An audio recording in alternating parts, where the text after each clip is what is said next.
Em outubro de 1979, dois casais de amigos ingleses da cidade de Dover, chamados Len e Cynthia, e Geoff e Pauline, pegaram uma balsa em direção à França com a intenção de fazer um passeio de carro em território francês, passando também pela Espanha e então retornando para casa. A intenção era explorar sem pressa o interior destes países, parando em hotéis ao longo do caminho. Após o primeiro dia de viagem, eles decidiram parar para passar a noite na cidade de Montélimar, na França. Na estrada, eles encontraram um hotel que era bem sofisticado e espaçoso para uma área tão rural como aquela. Porém, o recepcionista do hotel disse que não haviam mais vagas, o que também era estranho para um hotel grande que localizava-se às margens de uma estrada com pouco movimento. Ainda assim, o grupo precisava descansar e já era noite. Então, o recepcionista indicou um outro hotel, que normalmente sempre tinha vagas, pois, segundo ele, ficava muito fora da estrada e acabava não sendo muito visado pelos viajantes que passavam pela estrada principal. O grupo então seguiu pelo caminho que o recepcionista havia indicado, entrando em uma rua estreita e com pavimentação irregular.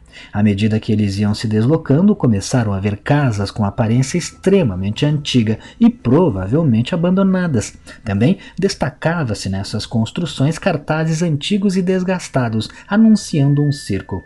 Apesar da estranheza, o grupo imaginou que isso deveria ser algo peculiar daquela região, o que empolgou eles, já que o objetivo da viagem deles, no final das contas, era justamente descobrir este tipo de lugar bem particular.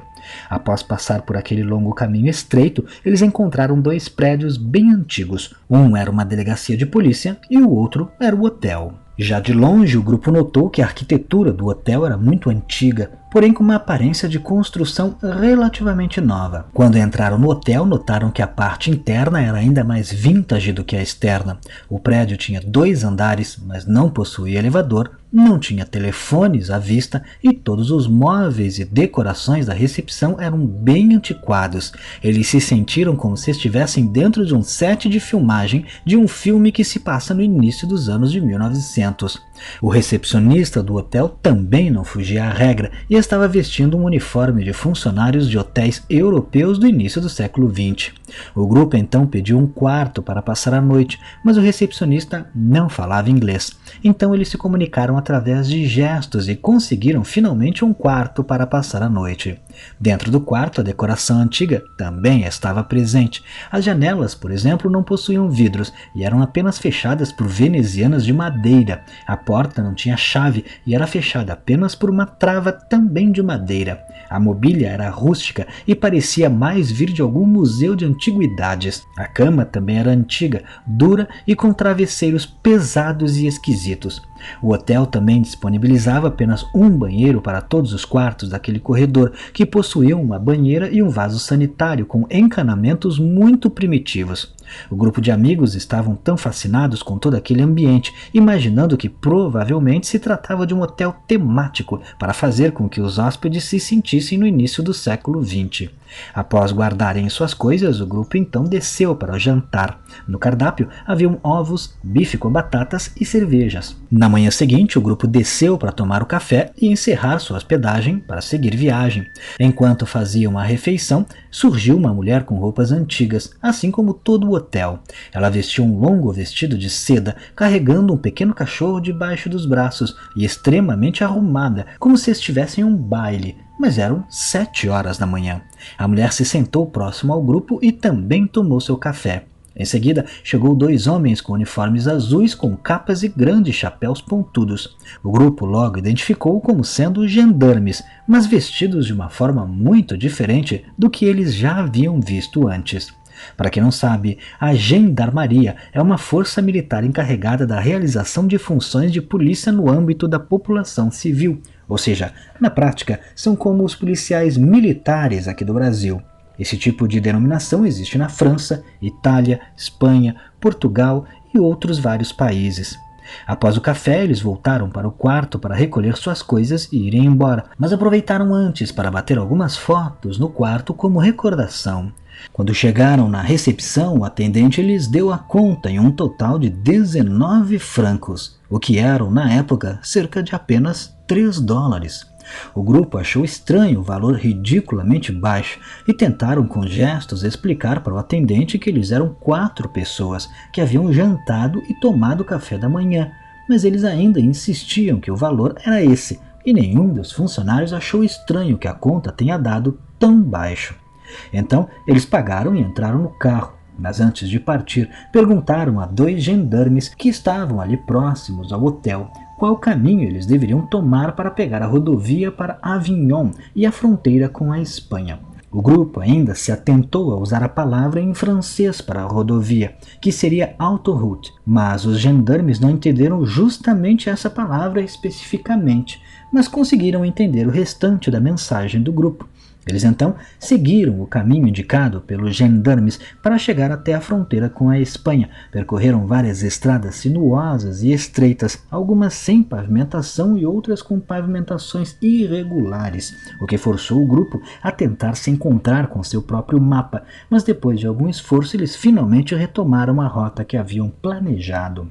A viagem durou 2 semanas sem nenhum outro incidente estranho, e na volta eles acharam que seria divertido passar novamente mais uma noite naquele estranho hotel.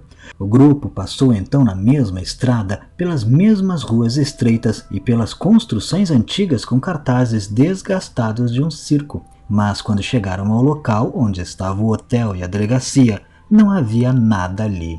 Nem mesmo resquícios ou evidências de que alguma construção esteve ali 2 semanas antes. Não haviam ruínas ou marcas indicando a localização dos prédios, era como se as 2 construções simplesmente tivessem evaporado.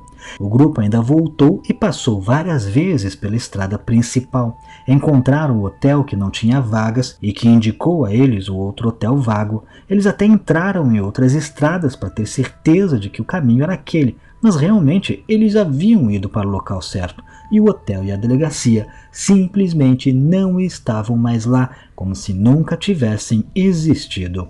O grupo então resolveu se hospedar em outro hotel mais à frente e depois seguiram viagem de volta para casa.